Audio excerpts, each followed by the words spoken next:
napakaswerte naman ng araw nating ito Oo. at mahuhusay na Dalawang mga babaeng alkalde ang ating panauhin. Oo. Ayan. Mayor Trina, I'm sorry, Mayor Lovely, pagbati po muna sa iyong mga kababayan dyan sa Constituent po Quezon. sa Tayabas City.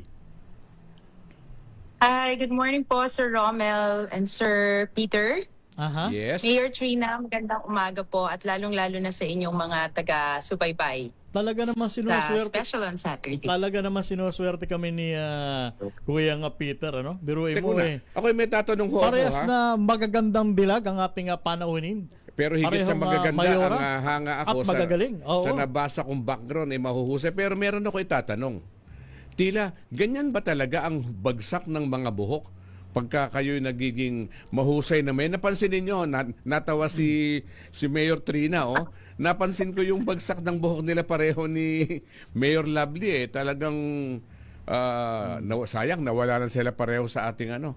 Nasa linya pa ba sila? I'm back po. Ayan. I'm here. Ayan, okay. Ayan. Ayan, nakita niyo ho ba, Mayor Trina, Mayor Lovely, ang bagsak ng inyong buhok, parehong-pareho.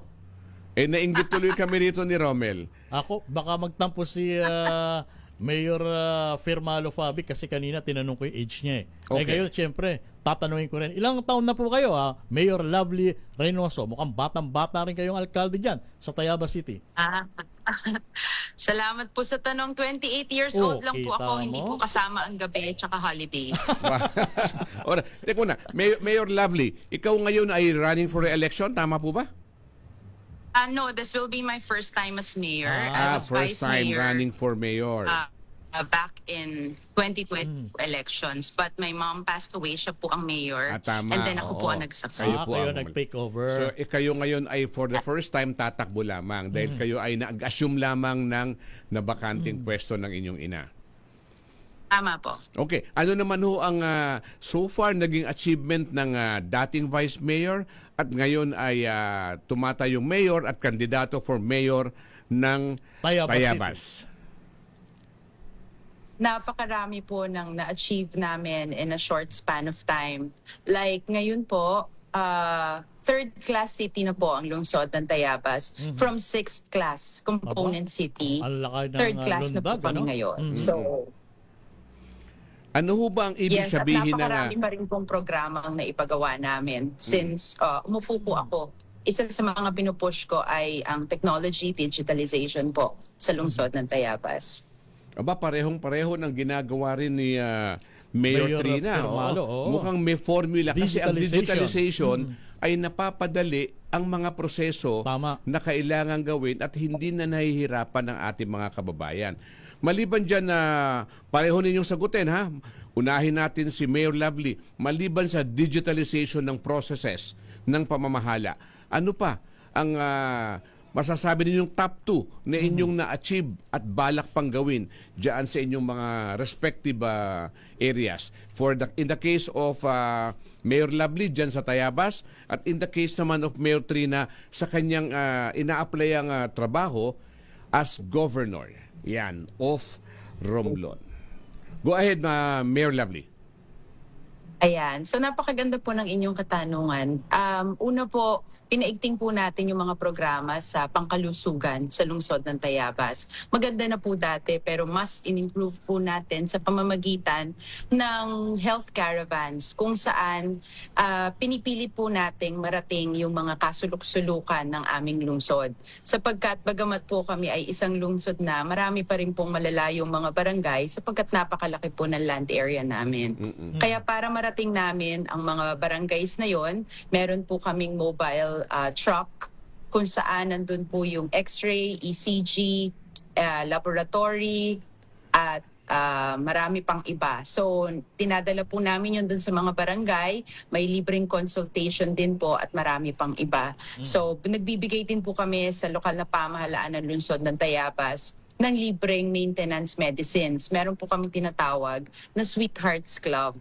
Pinaganda lang po yung tawag pero sweet para sa mga diabetic at heart para dun sa mga may karamdaman sa puso. Sa halip po, nabibili pa sila ng gamot para sa pang-araw-araw nilang pangangailangan, libre na po nang binibigay ng lokal na pamahalaan yon. Bukod pa po doon, pati ang iba't ibang opisina ng lokal na pamahalaan, kasama na rin po sa caravan na yon. Para yung may mga pangangailangan na mag-asikaso sa aming City Hall, hindi na po nila kinakailangan mamasahe. Sa kanilang barangay pa lang, pinupuntahan na namin, kagaya po ng registration ng birth, marriage, at marami pang iba. So in short, dinadala ni Mayor Lovely ang serbisyo doon sa tao. Hindi Hindi na yung kailangan tao pang tao ang ang magpunta pumila, sa sentro para kumuha or maramdaman ng serbisyo. Ang haba ng listahan ng mga programa at proyekto ninyo, Mayor Trina at Mayor Lovely. Ang tanong ko kamusta naman ang budget ng inyong opisina? Sapat ba para matustusan or masustain itong mga programa na binabanggit ninyo? Mayor Lovely. Yes. Sa akin naman po, talagang kung lokal na pamahalaan ang tatanungin, hindi po sasapat sa dami ng pangangailangan. Kaya po, hindi naman ako tumitigil ng humingi ng tulong sa ating national government sa iba't ibang sangay upang humingi ng karagdagang budget pa para mabigyan natin ng mas maraming mga programa at mga proyekto ang aking mga kababayan. Nga pala, Happy Women's Month po, Mayor Trina. Happy Women's Month din po sa atin pong first nominee ng Trabaho Party List, si Attorney Johan, tsaka second nominee, Miss Ninay. Pero bumati si Mayor Lovely ng Happy Women's Month. Ang susunod kong itatanong sa dalawang mahuhusay at magaganda nating local executives ay ganito. Tungkol sa livelihood programs, no? Ano ba ang inyong mga nakalatag na programa para mabigyan ng trabaho sapagkat ako on a personal level kasamang Romel and mga lovely mayors Trina and Lovely. Naku, Lovely na nga sinabi ko, Lovely pa rin si Mayor. Hindi po tayo maganda po yung ayuda. Pero hindi pwedeng ayuda na lamang sapagkat hindi sustainable, hindi ba? Siguro ang gusto natin, mabigyan ng dignidad ang ating mga kababayan na sila ay kayang kumayod sa sarili. Long-term solution, in other words. Ano po ba ang programa nitong ninyo bilang mga kababaihan na local executive at ano yung mga caring and nurturing programs na inyong ilalatag when it comes to livelihood?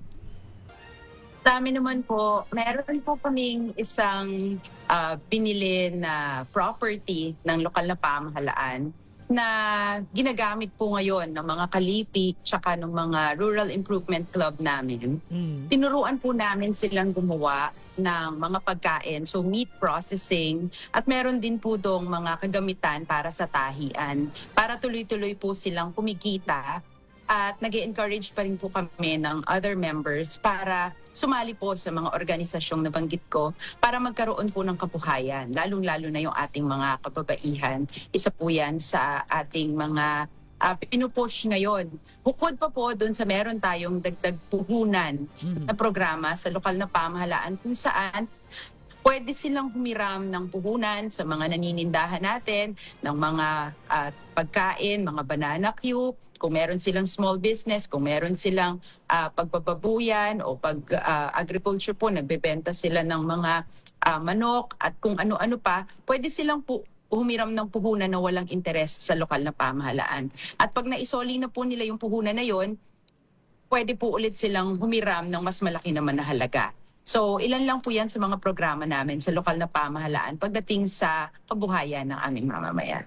At speaking of agriculture, dyan ba sa area ninyo, Mayor Trina at Mayor Lovely, kamusta ang industriya ng agrikultura? Hindi ba kayo naapektuhan nung sakit natin sa mga baboy? Kamusta ang mga taniman dyan, Mayor? Yes po, parehong-pareho po kami ng sitwasyon ni Mayor Trina. Ganyan din po ang ginagawa namin sapagkat kami po ay apektado din.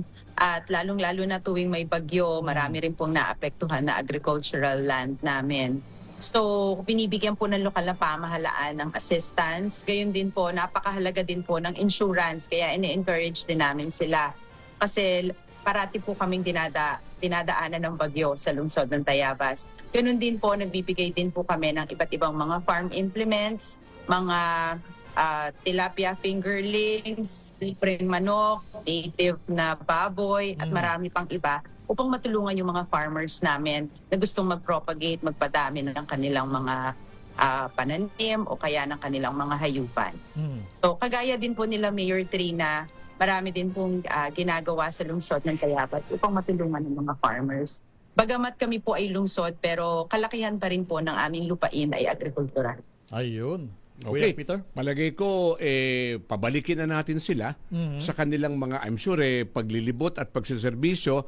Maraming salamat. Kami po dito sa DZRH ay natutuwa Tama. na nakapanayam namin ang dalawa sa mahuhusay nating women local executives, at sana kasamang Romel, sa tulong din po ng ating mga mayor, yung trabaho party list makatuwang oo. nila para makadagdag ng mga trabaho, hindi lamang sa kabataan, kundi sa iba't ibang Tama. sektor. So muli, ang huli ninyong pananalita, Go ahead. Mayor Strina and Mayor Lovely. Sir Romel and Sir Peter, maraming salamat po sa pagkakataon na naibahagi po namin ang mga programa ng lokal na pamahalaan ng lungsod ng Tayabas. Pagbati po sa mga mamamayan ng lungsod ng Tayabas, ang mga Tayabasin, kumusta po kayo dyan? Sa lahat po ng inyong mga tagapakinig at taga-subaybay sa Special on Saturday.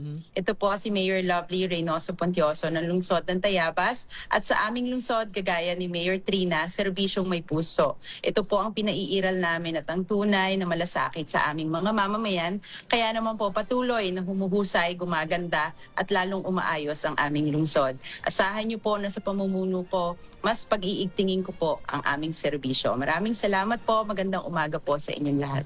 Thank you, Thank you. Mayor There you have it. Strina and Mayor Ayan. Lovely. Ayan. Kasamang Romel. Nakaka-inspire yung ganyan, ano? Seriously, Diba? ako habang nagpapaalam nga yung dalawa, nakangiti rin ako I just caught Talagang, myself, I'm oo. smiling. Kasi, I mean, it's refreshing no, Tama. to have very good women local executives. And in the case of si Mayor Lovely, batang-bata pa. Dati siyang vice mayor at siya ngayon ay At mukhang parehong malayo pa ang kanilang mararating sa sigurado. politika. Palagay ko Ayun. mahaba pa natin silang makakauntahan Tama. Oo. sa paninilbihan sa bayan. Ayun.